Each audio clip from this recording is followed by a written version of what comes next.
Both a Shin and a Taru build, but I decided to cancel both of them. I decided to do Niman, and rather give the name of Niman, which is the sixth lightsaber form. I'm just gonna refer to Niman as Niman. No reason to say way of, because it's kind of become rather redundant. Half these creatures we don't even know what they are or have seen them. Niman is much like Sarisu. It is basically a tactical form and a philosophy.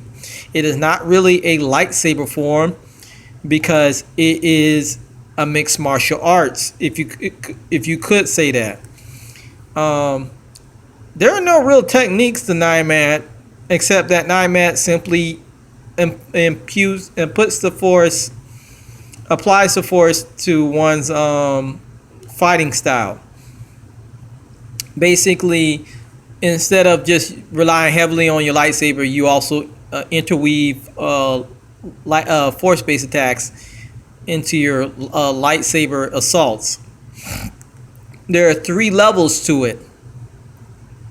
There's level one where which we see all Jedi use, which is enhancing your attributes such as dexterity to hit faster, for strength and impact to get maximum damage out of your blows, and for speed to move faster. That's level one. That's often used in combat, close quarters combat. Level two is basically interweaving force-based abilities into your attacks, such as using a force shove while during a lightsaber assault.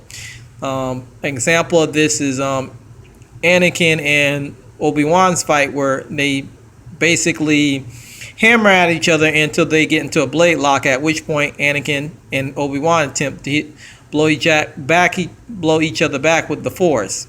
This is also used by Darth Maul, who blows Obi-Wan over the ledge. Level 3 is being able to use force-based abilities without even having to focus.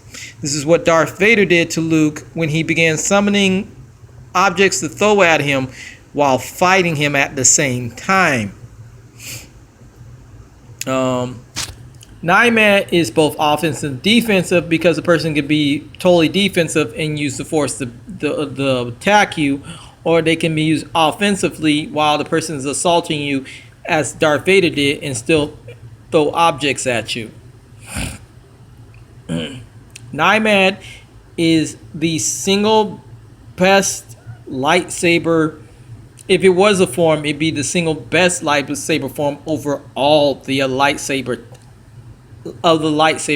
forms, because it uses force-based abilities. And most practitioners aren't very good at putting up a good defense, and it's especially good for those who are strong in the force.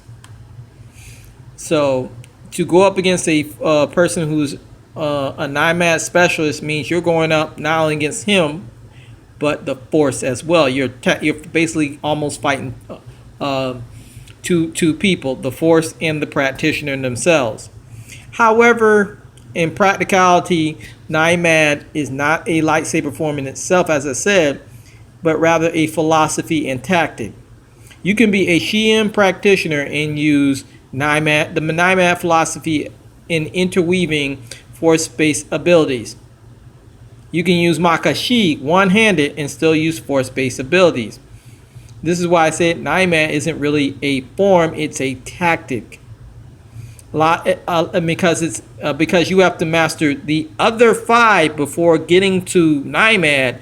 This only reinforces the idea that reinforces my theory that it doesn't have any attacks of its own, but rather it encourages practitioners to interweave force-based abilities into their sequences.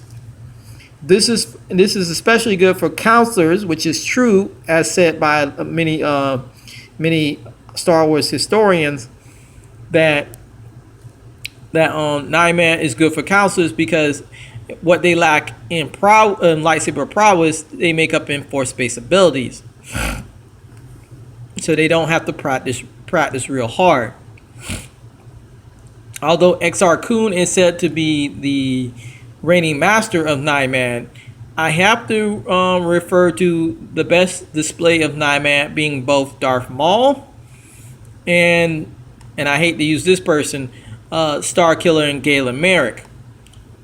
Darth Maul will pick up objects in the middle of the fight and throw them towards the door to open something, or he'll try to use his force pushes and shoves to knock you over a ledge to gain the advantage. Star Killer and Galen Merrick made their lightsabers infuse their lightsabers with either force-based energy for better impacts or force lightning for more damage. He also was able to interweave force pushes and shoves during his sequences, making him dangerous. If you want a good idea of how that looks, just refer to those two. Now, for those playing Star Wars The Old Republic, the hero Typhon and his abilities that are interwoven with force attacks are example of this, as well as the Sith hero.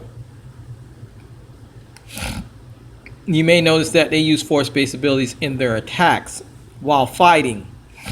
Although that's a poor example, it's basically giving you an idea of how they interweave their force-based abilities. Niman is a philosophy, again, of relying on the force more so than your lightsaber combat prowess.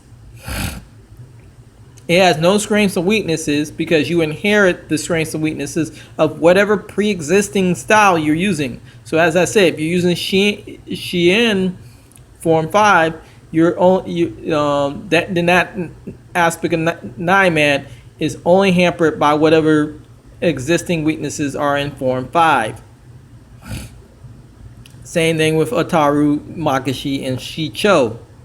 Any pre-existing weaknesses in that is are inherited of that Niman style. Niman is not a style in itself. I mean, you could say it like I said because it uses force-based abilities, but those force-based abilities are not lightsaber techniques, so it's not really a form. So, but the only thing Niman offers is mostly strengths. It bolsters your ability.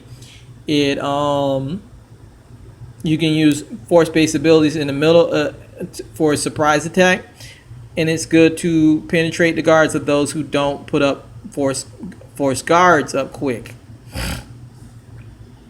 The only bad aspect is that when using both lightsaber and the force, you can exhaust yourself very badly because it takes a lot of concentration to both use the force and your lightsaber abilities at the same time. That's all I have to say about that.